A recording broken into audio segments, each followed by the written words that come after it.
Hi everyone, I'm Dr. Jasmine Porwal, consultant medical oncologist at FMRI Gurgaon. Good evening, doctor.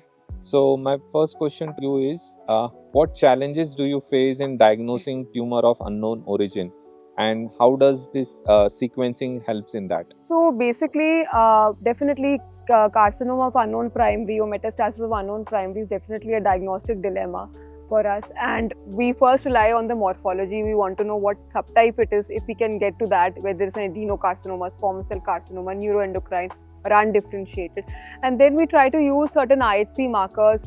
Then we rely on the clinical history, the imaging and tumor markers also, and then based on that slowly and slowly जैसे एक detective होता है with one clue another clue, we try to figure out what the tumor can be, where the origin can be from.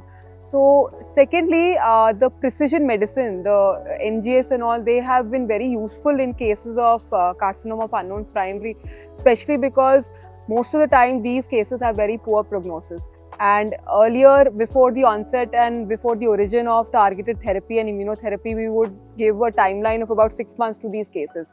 But now with precision medicine and with better platforms of NGS, we're able to extend that lifespan and provide the option of targeted therapy and immunotherapy for these patients. So definitely precision medicine has really been a boon for patients of unknown primary cases. My next question to you is how does doing tumor normal match for every sample improves the precision of your cancer diagnosis?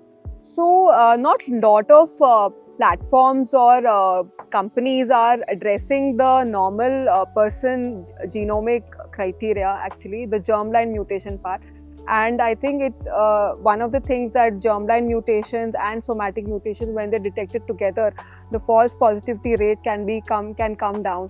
And there are a lot of other tests. I don't want to get too technical about the test, but there are a lot of other tests. The sensitivity of the test improves if we're able to do the germline testing also or not. And if we're using a control sample with it, that we're able to compare it with a normal genomic sample also. So definitely that improves the sensitivity, and most importantly, the false positive rate comes down. So our chance of giving wrongly a targeted therapy or immunotherapy, that can come down a lot with a good precision platform.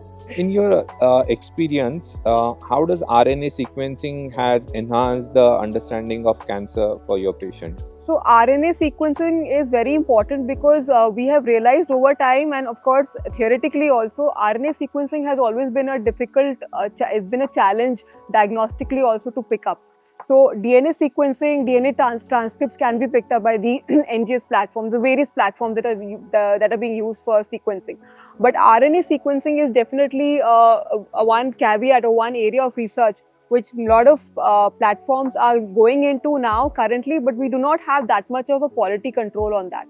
So over time, we've realized that about 20 to 30% of the cases get missed of targeted therapy or immunotherapy if RNA sequencing is not included in the samples. So that way, RNA sequencing is very important, and if possible, we should go for that kind of a platform that RNA sequencing is inbuilt in their diagnostic chain sample.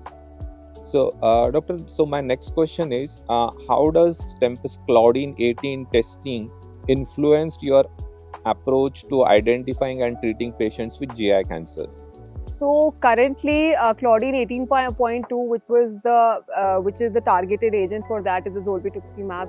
It has definitely revolutionized the treatment of GI cancers, metastatic GI cancers who neither have PDL1 as positive or HER2 as positive. So in those patients, currently Claudin 18.2 is recommended as testing, and we have advised it to a couple of our patients, and one of our patients is also receiving Claudin 18.2 targeted therapy.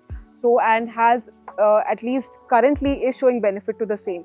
So it has influenced our testing, first thing. Second thing is, a lot of patients themselves are asking for that testing. So it is not that it is coming from our side also, it is the patient themselves that are doing the reading up and coming to us. So definitely it is currently being done in real world practice also. My next question is, how has Tempus liquid biopsy, which gives with ctDNA and chip and percentage tumor fraction, enhance your ability to detect, monitor and personalize the cancer treatment? So liquid biopsy traditionally and till now, I think we've been using for in 2-3 scenarios. One of them is tumors with high cancers with high tumor burden, and secondly, the patient is not willing or for a solid biopsy for invasive procedure, and thirdly, patient is too frail to go for an invasive procedure also, and finally, it is more like a shortcut to avoid a solid biopsy, invasive biopsy. So definitely liquid biopsy is currently there to stay. We are advising it to a lot of patients and we are getting very good results. I mean, it is very heartening to see that patients who do have stage 4 cancers and we do not have to go for invasive procedure, we advise just a small prick test, a blood sample, and we do get targetable mutations on the blood sample, on the liquid biopsy itself. So it is a very good option, and definitely many clinicians are exploring it currently. So it is definitely there to stay.